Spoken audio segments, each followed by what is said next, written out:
seemingly working on the ground.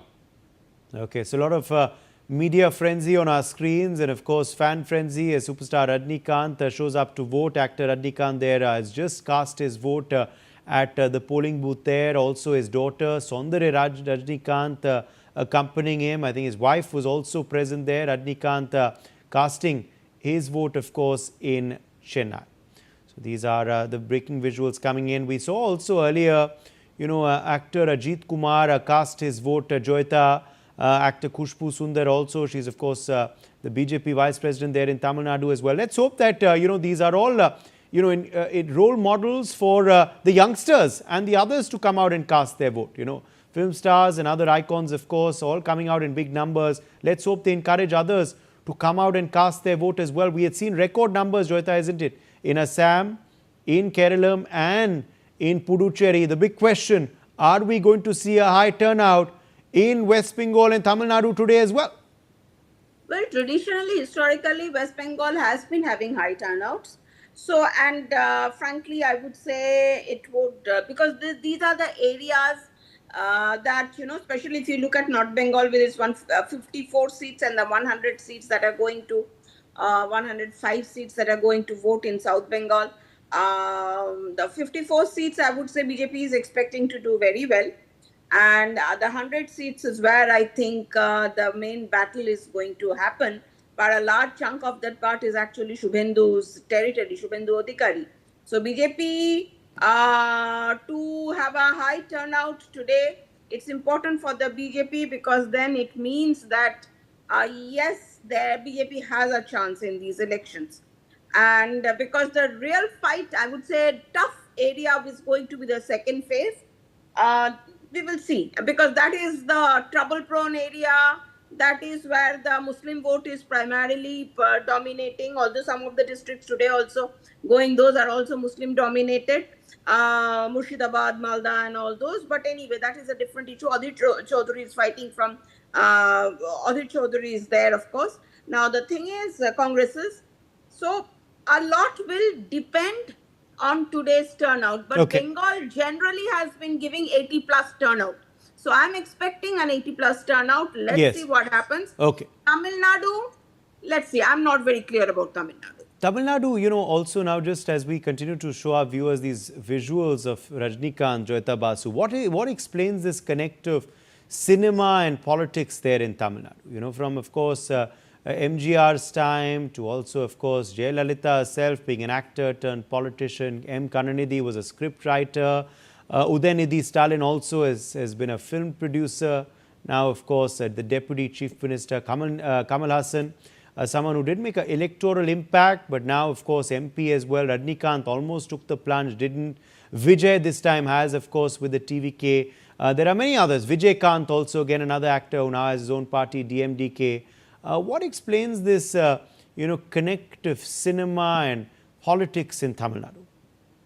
Well, the thing is, Uday, while it is a fact that Tamil Nadu has this huge number of, film is such a big thing for Tamil Nadu movies. But I would say whenever any film star has been fielded by any party in any part of the country, they tend to win. If you look at, it has happened in Punjab. Okay, it has happened in, I would say, UP also, I think. Yes, UP.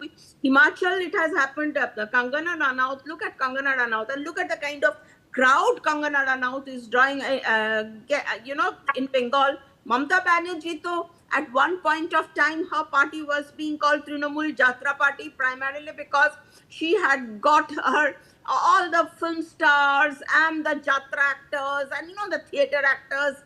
Even if you go to the... All right, hold that thought, Joyita. We are seeing on our screens now M.K. Stalin, Tamil Nadu Chief Minister, has also now arrived, or rather he is just leaving to cast his vote. These are visuals that we can see on our screens.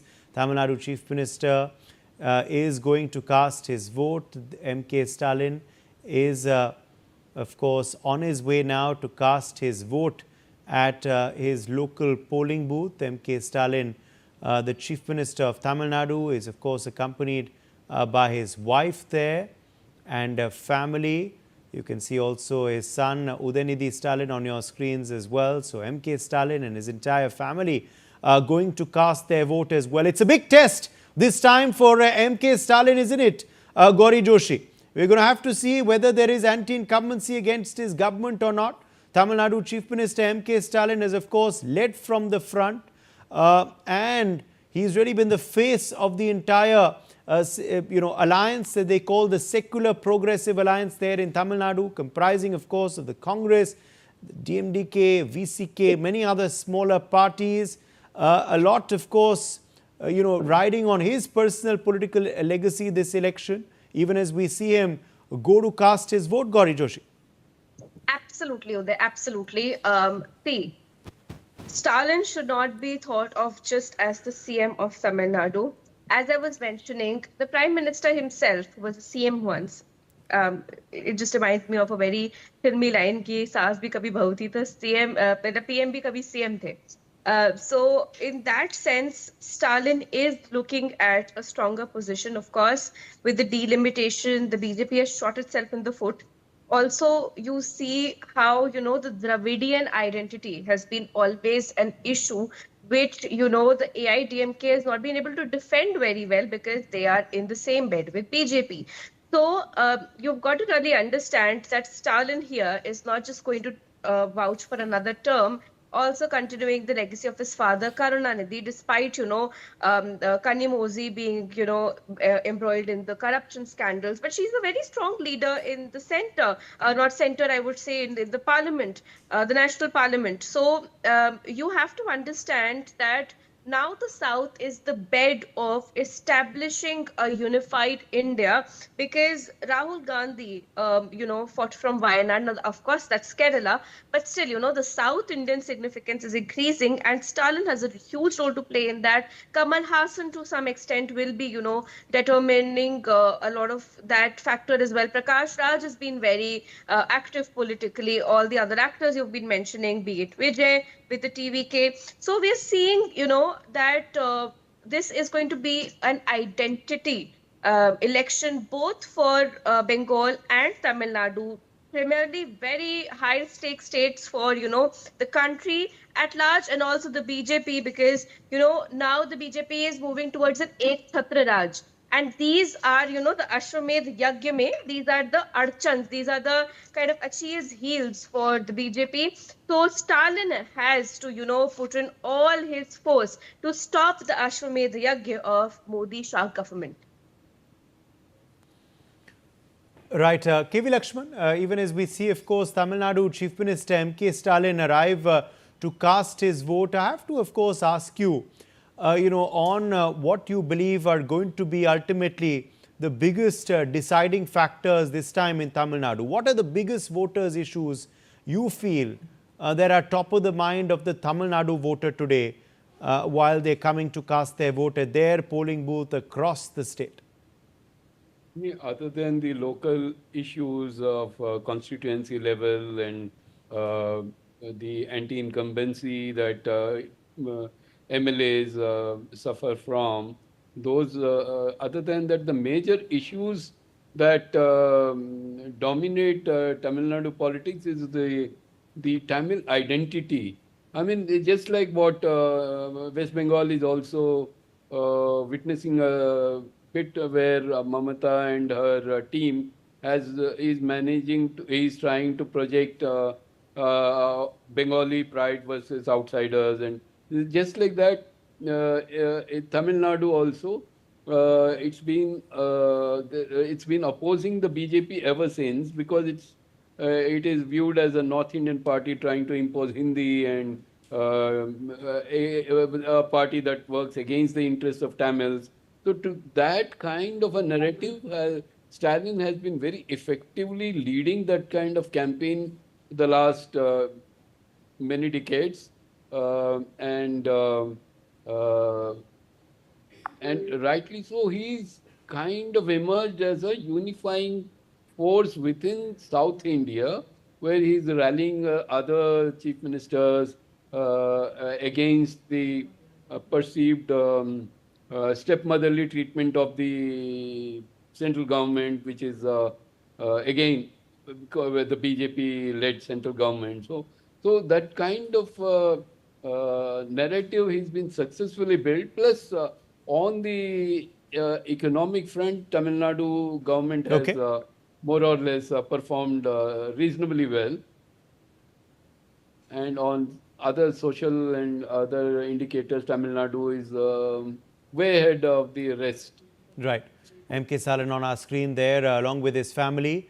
The Tamil Nadu Chief Minister is, of course, waiting in line there to cast his vote at his local polling booth there. Tamil Nadu Chief Minister M.K. Stalin, his wife, his son Udaynidhi, his entire family, in fact, remember his other son as well, also involved in strategy for the DMK. The entire family, of course, is there casting their vote in the assembly elections. So clearly, of course, Tamil Nadu Chief Minister M.K. Stalin has become, of course, a prominent face, not just in Tamil Nadu, but nationally. We'd seen how Joyita recently he had, become the face of the opposition's fight against the delimitation bill. M.K. Stalin had raised those issues, of course, on election rallies as well. That New Delhi was defeated by Tamil Nadu. That's what we had seen him post after the special cell when that bill, of course, did not go through Lok Sabha. Just talk us through, what the election strategy, Joyita, according to you, has been of M.K. Stalin and how, he's tried to create this North versus South, Tamil versus Hindi divide there in Tamil Nadu to try and tackle the BJP and AIDMK, who he's always claimed are BJP's B team in the state. Talking about AIDMK being BJP's B team, they're clearly aligned with the BJP. So they are part of the NDA. So where is this talk about B team? I mean, I don't understand this. The Lok Sabha, they were not, and they suffered actually because of that. So we don't know what the alliance is going to bring to the table. Now, but having said that, it's a little strange because I will tell you, Mamata Banerjee is doing this in Bengal because she is in major trouble. She's invoking the Bengali identity, talking about fish, all that nonsense. Because she's in major trouble. I can tell you sitting here, I mean, I don't know what the election results will be, but she is in major trouble. But why is DMK so keen on doing it? Why is this divide and rule still such an issue, given that we are being told that Stalin is on a very solid footing, that there is hardly any anti-incumbency against him? Why is it that he still feels the need to play on this? That is what is really surprising me, that if he's so confident, why does he constantly have to talk about, Tamil pride, Tamil identity, this, that, and all? For God's sake, just talk about your own governance. What is going on in Tamil Nadu? Since I am not in the state, I don't know what is going on, but it is a question that is bothering me. Sometimes I am wondering what is happening. Okay. M.K. Stalin, Chief Minister of Tamil Nadu there, casting his vote. These are the big visuals on your screen. The Tamil Nadu Chief Minister M.K. Stalin is casting his vote as we speak in Chennai. He's voting at his local polling booth. He's, of course, accompanied by his family. That's, of course, the big visual. The Tamil Nadu Chief Minister M.K. Stalin has just cast his vote. He showed you there his inked finger. We're taking a very short break. We're back on the other side, continuing to track the big assembly elections in West Bengal, Tamil Nadu. Don't go anywhere. All the latest visuals, the talking points, the coverage, the sound bites of the leaders on the other side of the short break.